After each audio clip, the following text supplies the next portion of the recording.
Now, kuna huyu jamaa anaitwa Wajackoyah. Umaisikia Wajackoyah? Kabisa namsikianga. Unamjua? Namjua.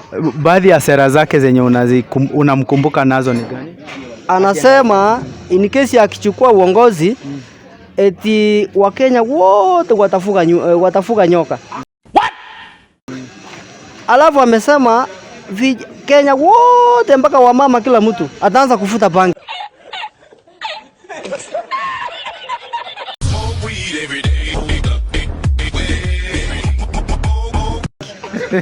Sasa ndio tunashindwa aje? Kweli kabisa, hata yeye pale mtaani akiangalia. Kuna watu pale mtaani anaangalia tu vijana wenye wameharibika, vijana wenye wanakunywa bangi, anaona vile wanafanya.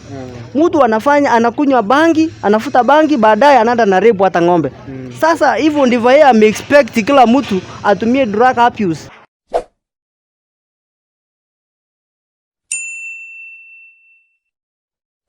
Naam, mpenzi mtazamaji, karibu tena kwa channel hii yetu ya Love of Theo, na siku zote tunajuzana tu kuhusu maisha yetu ya ndoa na pia uchumi kwa jumla. Na leo hii niko katika mtaa ya Kaptembwa hapa Menyasiaku, niko hapa Menyasiaku ili kuhoji tu na mazungumzo tu kuhusu hali ya maisha, hali ya kila siku. Tusikie maoni tu ya Wakenya kuhusu wanasiasa, kuhusu uchumi na maisha tu kwa jumla. So niko na ndugu yangu hapa, nataka tu haseme jina lake, alafu tujue maisha inampeleka aje, uchumi inampeleka aje. Je, anamudu maisha vipi na kuendelea na maisha yake ya kila siku? Sababu kila mwanaume lazima ujitume na maisha iendelee. Ndugu, jina ni nani? Jina yangu naitwa Geoffrey Ayunga. Geoffrey Ayunga.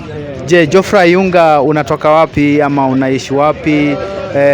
Mimi nimetoka sehemu za Kisii na ninaishi Nakuru Town West kwa mbunge ambaye anaitwa Samuel Otara Arama. Samuel Arama.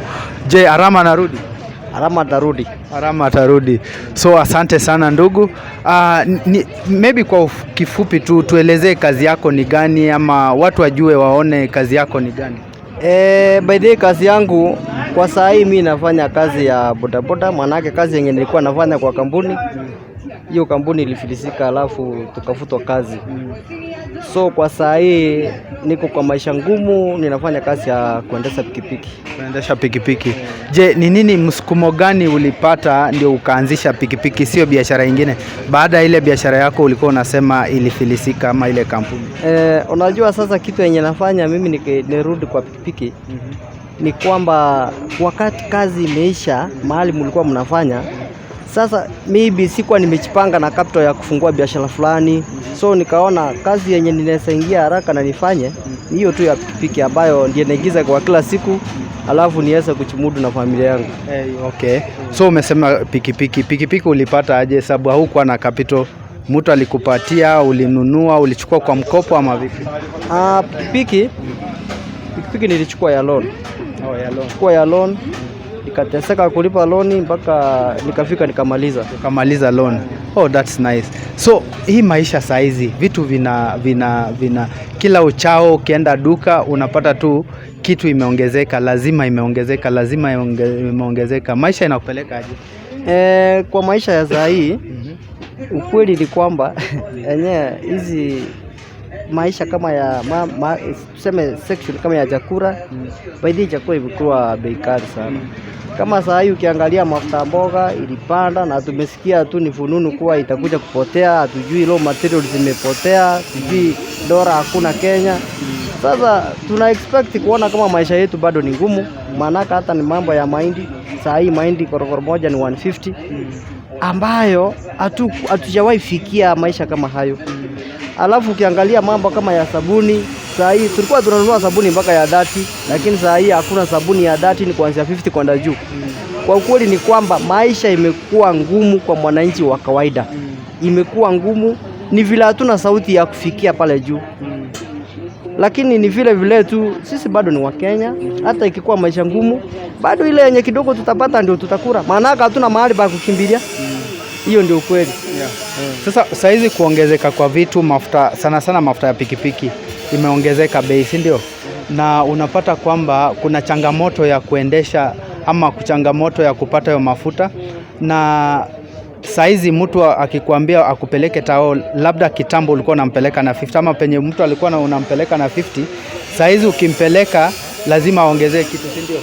Ni kweli. Inafaa ongezee, si ndio? Inafaa ongezee. Lakini inaitwaje? What's the reaction customer ukimwambia penye amezoea umpeleke na 50, alafu leo umemwambia 70 ama 80, reaction yake ni ipi? Sasa customers, unajua hawa ni watu ambao tunaishi Kenya moja na ni watu ambao tunaishi tukikura shida pamoja. Sasa wakati unamwambia mafuta imepanda, aongezee pesa kidogo juu ndio uweze kumpeleka kama ni town. Sasa zingine town tulikuwa tunaendanga na 70, 80. Lakini sasa wakati kwa saa hii vile mafuta ilipanda, na sisi tukaonelea waje ikuwe 100. Sasa ukiambia customer hebu nikupeleke na 100, anakuambia hata yeye maisha yake ni ngumu, hataweza kuongezea pesa. Sasa sisi bado hiyo maisha tunaendelea kuvumilia tu. Sasa utafanya aje? Na ukikataa wawili watatu, baadaye utaenda kwa nyumba kama una kitu, na kwa nyumba watoto wanataka kukula. Sasa hiyo maisha imetukalia ngumu pale. Kuzungumzia watoto na familia. Je, maisha ya familia saizi ukikosa maybe ile wakati mwingine ulikuwa unaenda na kitu, unaenda na kanyama nini, saizi unaenda na sukuma. Reaction ya familia nyumbani, watoto hawajui uchumi vile inaendelea na mama hajui. Je, unakabiliana na changamoto hizi vipi? Kwa ukweli kuna utofauti kubwa sana. Manake hii maisha mahali imetufikisha, imefika sasa mpaka yani imebidi mpaka sasa udivine life ni nini kwa familia, kuanzia mtoto. Sasa mtoto unajua unaweza fail kitu fulani yenye ambao ulikuwa unampelekeanga, ama unaweza fail vitu za nyumba mingi zenye zinahitajika kupatikana kwa nyumba. Lakini according na vile maisha iko, inafaa hata mama waelewe watoto wetu. Sasa tumewafundisha hata wao wameelewa sasa maisha vile iko. So ukienda labda kama una hii kitu ingine imepatikana, wanafumilia tu, tunaendelea na maisha. Now kuna pia kwa watoto kuna hii CBC unaambiwa sijui nunua kuku, karanga, usaidia mtoto kukaranga, peleke shule nini. Je, hizi vitu zinaitishwa kwa CBC na uchumi saizi inaendelea kupanda juu. Je, tutafanya vipi? Ama maoni yako unaambia wale wahusika wafanye vipi?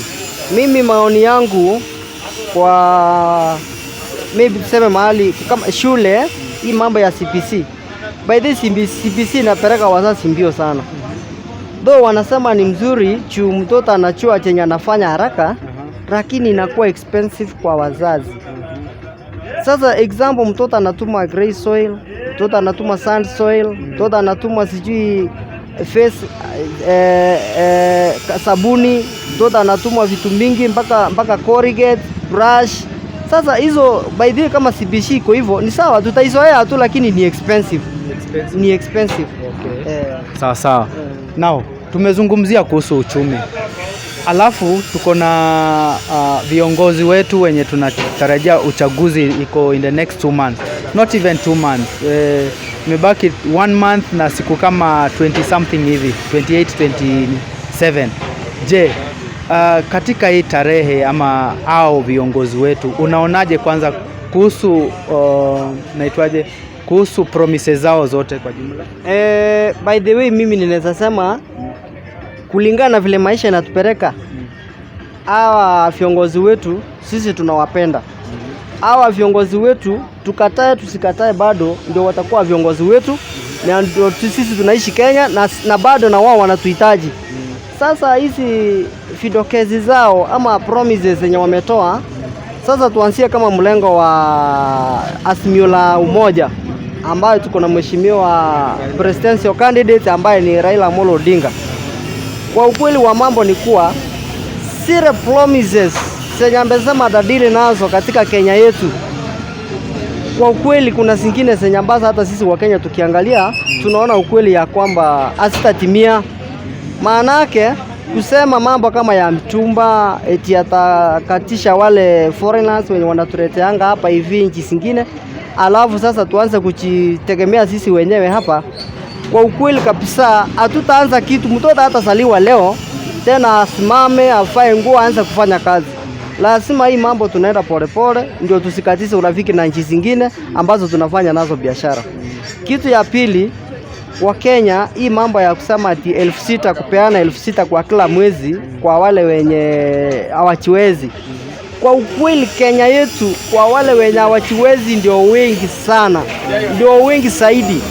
Ambayo tukiangalia ati hii 6,000 itakuwa tu tutasaidiwa, hii ni uongo kabisa. Maanake tutakuwa tukikimbishana na maisha ama tutakuwa tukikimbishana na kupeana pesa. Sababu kama saa hii Kenya iko na deni, tunaambia Kenya iko na deni matrilioni.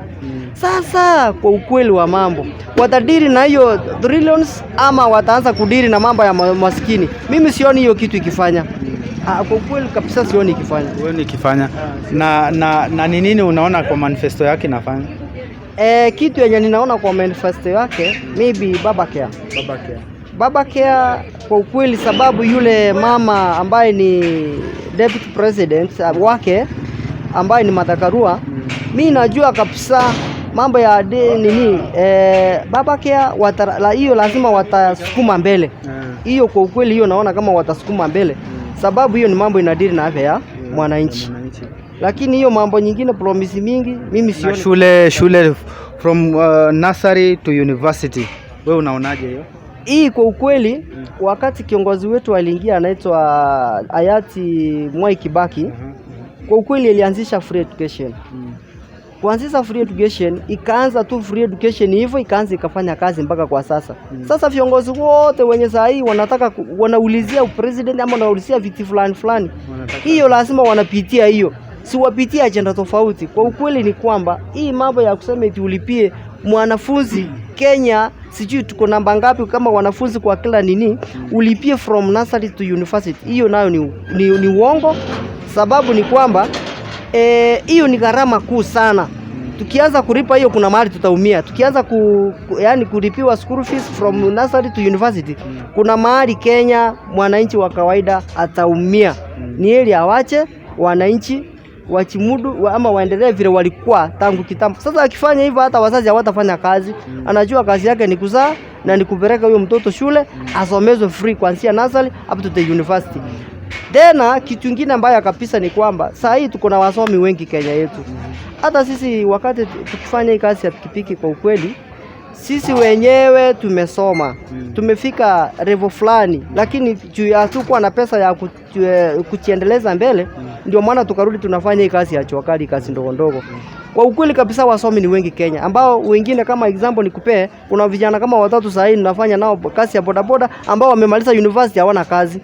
Mimi kitu yenye inanishangaza ni kwamba hatujawahi sikia president akisema ya kwamba those graduates wenye wali graduate mwaka fulani wa apply kazi wapate kazi. Sasa mimi nauliza aje, kila mtu akisoma hakuna kazi, vile mimi ninateseka hivi, sasa hii maisha itatupeleka wapi? Mimi sioni kama hiyo mambo ya kusomeza kutoka nursery mpaka university itafanya kazi. Hiyo ni ukweli. Na maybe tukivuka upande mwingine tunapata kwamba kuna huyu mheshimiwa William Ruto ako Kenya Kwanza na UDA. Je, yeye bado hajatoa manifesto bado, lakini kuhusu agenda zake zenye anaongea kila siku ni kuhusu kuleta mtu kutoka chini kwenda juu. Wewe unaonaje? Kwanza unaelewa hii bottom up? Bottom up sijaielewa vizuri, lakini vile nimeielewa ni kufikia nchiani. Yaani ni kumaanisha wale watu wa chini wataanza kukumbukwa. Kama sasa wamesema mama mboga, mtu wa baskili, pikipiki, hao watu wenye ni mahustlers wote wataanza kukumbukwa. Lakini kwa ukweli ni kwamba wakati William Samuel Ruto akiwa deputy president for 10 years, ni ukweli kabisa kwamba hakuwa anajua eti kuna mama mboga. Hakuwa anajua kabisa eti wheelbarrow inaweza fanya kazi fulani. Hakuwa anajua ya kwamba kuna mtu anaendeza pikipiki ama baskeli. Sasa hii mambo ni ya kujitafutia tu kura. Kwa ukweli, let us be sincere, tuseme ukweli. Hii mambo ni ya kujitafutia kura, maana yake hizi promises zenye viongozi wetu wanatoa, kwa ukweli kuna mahali zinafika zinakwama, hazisaidii. Saa hii ndio wanatuhitaji. Lakini ikifika ashapata kiti, hatuhitaji sasa. Sasa ni yeye kufanya vile anataka. Kwa hivyo sisi wananchi, by the way, kwa kura yenye ambayo iko mbele yetu, tujaribu sana tuangalie, tusiangalie mtu sababu ya fedha zenye anatoa kwa mahali ameingia. Tusiangalie mtu kwa maneno ile yenye anafanya ama yenye amesema. Tuangalie mtu kama anakuja kuokoa Kenya. Hiyo ndio kitu ya maana. Now, kuna huyu jamaa anaitwa Wajackoyah. Umaisikia Wajackoyah? Kabisa namsikianga. Unamjua? Namjua. Baadhi ya sera zake zenye unamkumbuka nazo ni gani? Anasema in case akichukua uongozi eti Wakenya wote watafuga nyoka. Alafu amesema Kenya wote mpaka wamama kila mtu ataanza kufuta bangi. Sasa ndio tunashindwa aje?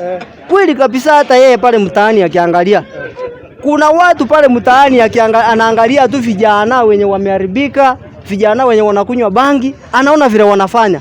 Mtu anakunywa bangi, anafuta bangi, baadaye anaenda na rape hata ng'ombe. Sasa hivyo ndivyo yeye ameexpect kila mtu atumie drug abuse kukuja kufanya yasio mazuri. Hiyo nayo tumekataa. Mtu atafuta agenda mzuri, ni kesi akichukua atuendeleze vizuri. Sisi ni Wakenya bwana. Sisi hatuendi mahali popote. Na sisi we are after him, mwenye ambaye anaenda kutuongoza. So hiyo ni maoni yake. Anasema maybe wenye wanavutanga bangi, ama ameona kwamba amefanya survey yake intelligence, amepata kwamba wenye wanavuta bangi ni namba mzuri. So akilegalize hiyo maybe inaweza leta nini? Anaweza pata kura hapo. Ukweli ni kwamba mambo ya banki, akisema mambo ya banki inamaanisha hiyo mumea kila mtu atapanda kwa shamba, kila mtu atafanya biashara ya banki. Sasa kila mtu akifanya biashara ya banki, hata bei ya banki sitarudi chini. Afadhali wakati huu wanajificha lakini bei iko juu. Venye inatoka yule anapata kitu mzuri, na venye inaingia hawakunyi wote. Lakini akisema hivi inamaanisha kuanzia mapastors, washirika wa kanisa, kila mtu akunywe bangi mpaka wa mama. Sasa hapo by the amefokota kabisa. Kabisa. So kwa hiyo bangi amesema kwamba itakuwa kama dawa, ndio yeye aendelee kutengeneza vitu vingine. Hiyo ikikuwa kama ni dawa, lazima uexplainie Wakenya, waambie hii bangi ni dawa ya ugonjwa fulani. Ndio kila mtu akuwa aware, akijua ya kwamba bangi ni dawa.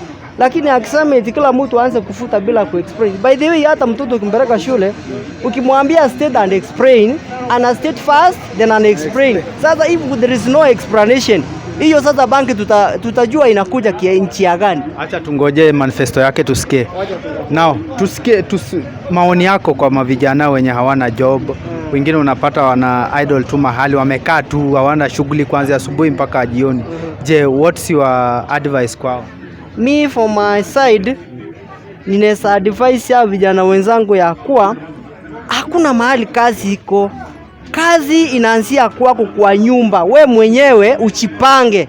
Sasa tuseme example, mtoto ako shule, maybe amemaliza form 4. Kabisa na ni wengi wamesoma na hakuna kazi. Ni vizuri mzazi amtafutie hata capital kidogo, ampe hata business, amuanzishe business fulani. Huyu mtoto ajue mahali anaenda. Akimwachilia tu hivyo, huyu mtoto atakuja kujua jenye anafanya. Kwa hivyo vijana wenzangu, kitu naweza waambia ni kuwa kwa ukweli kuexpect it utakuja kuandikwa baada ya university, utakuja kuandikwa ni shida kubwa sana. Saa hii wacha nitoe example. Kuna wakati tuseme ikifika recruitment ya police. Hii recruitment ya police inafikia mzazi ameteseka kusomeza mtoto mpaka amefikisha form 4. Ni sawa, ajaenda university ama college fulani. Lakini inafikia sasa kama ni recruitment ya maybe tuseme ya police, pia mzazi anafirisika nyumbani, anauza ng'ombe, anauza kama shamba, huyu mtoto ndiye apate hiyo kazi. Kwa hivyo Kenya hakuna vile mtu anaweza kukudanganya eti vijana wanapewa kazi free. Hakuna kupewa kazi free Kenya yetu hii. Hata rais wetu asikie na akijua hivyo. Hao wenye ameweka hapa katikati, shida zenye sisi vijana tunapitia, unaweza na certificate kama kwa uwanja. Uko qualified na ukimbie na ufanye vile wanasema kila kitu malize. Lakini baada ya kumaliza unaambiwa aje uko na ngapi kwa mfuko yako. Kwa hivyo sasa inamaanisha Kenya corruption, hata mwenye ataingia akijaribu kungangana na corruption awezani kabisa. Awezani kabisa. Angalia mtoto anamaliza mpaka university ya maybe tuseme university. Amesomea kitu fulani, lakini wakati anaenda kutafuta kazi anaambiwa haonge hiyo kazi. Kwa hivyo mimi nasema vijana wetu tafadhalini, Kama umesoma, kama hujasoma, jaribu kujimudu na biashara zako mpaka kufikia, ama ungoje kitu yenye ambayo labda kama Mungu atakufungulia njia mbele akufungulie. Lakini kusema umebeba vitu zako umeenda kwa ofisi fulani, saa hii hata kuandika kazi ni corruption. Saa hii hata kuandika kazi ni kujuana. Sasa kama una mtu pale mbele mwenye anakujua, utapata kazi lini? Au utapata? Hiyo ni ukweli. Haya, kwa mpiga kura wa kawaida unamwambia vipi? Kwa mpiga kura wa kawaida, mwananchi wa kawaida, unapoenda pale kupiga kura mwezi wa 8, tafadhali ninaomba uangalie sana na Mungu akutangulishe na Mungu akuonyeshe kiongozi mzuri, uweke kiongozi mzuri. Maana yake maisha yetu Kenya sasa si maisha mzuri. Sababu ukiangalia vile uchumi iko saa hii, hata tunaweza kaa tu hatuna kazi, tunaangaliana hapo mpaka inafikia sasa mimi unarudi kwa nyumba kama uko hivyo. Kwa hivyo sasa mimi Mkenya mwenzangu mwenye ambaye anaenda kupiga kura hapa mbele, ninaomba tu aweze kuangalia kiongozi mzuri wa kuchagua. Asichague juu ya ukabila eti ni mtu yake, asichague juu amelipwa pesa. Ukiona vyaelea ujue vimeundwa. Kwa hivyo ukiona kama kuna kiongozi fulani anaingia mtaani na pesa, huyo anaingia kwa muda mfupi sana. Maana yake akishapata ile kitu hata mwezi muona. Example kama mheshimiwa wetu Arama, kwa kweli in Nakuru Town West, mimi ninaweza sema mheshimiwa wetu amefanya kazi mzuri kabisa. Mheshimiwa wetu tulimchagua kwa chama ya ODM first time. Akakuja akaingia Jubilee. Lakini alipoingia Jubilee baada anatufanyia kazi sote. Hata saa hii ukiangalia hapa Nakuru West, baadhi barabara ziko sawa, adhiri system iko, maji iko kapitemba yetu hapa hivi. Sisi tunashukuru. Na huyo ni mheshimiwa, hata ukitaka anytime kufika kwake kumpelekea maramishi yako, unaenda unafika na anakusikia. Alafu hii mambo tuseme mchango inahitajika mahali fulani, tuseme shida imetokea mahali fulani, yeye personally anafika mpaka hapo kwa hiyo kitendo. Kwa hiyo scene, angalia ajue kama ni kusaidia asaidie. Kwa hivyo viongozi wenye ambao wako na roho safi ndio tunataka. Ukiangalia akitaka kuangalia mtu wa pikipiki anasaidia, akitaka kuangalia mzee, akitaka kuangalia kila kitu yenye ambayo kama ni mtoto wa shule pasali amepeana kwa wingi. Hata watu wa Nakuru Town West wanajua tu na wanaona na macho yao. Kwa hivyo mtu kama amefanya mazuri chagua yeye. Hiyo ni ukweli. Okay. So asante sana ndugu. Ulisema mimi jina langu ni Geoffrey Ayunga. Geoffrey, asante sana kwa muda huo na tunashukuru sana. Kwa ule mtazamaji unaona video hii, Ayunga hapa, Geoffrey Ayunga. Yes. Ayunga amesema maneno mazuri sana ambayo yatatusaidia kama viongozi ama kama mwananchi wa kawaida katika jamii yetu. So tuendelee tupatane kwa hii channel yetu ya YouTube ili tuweze kuendelea mdogo. Asanteni sana, Mungu awabariki.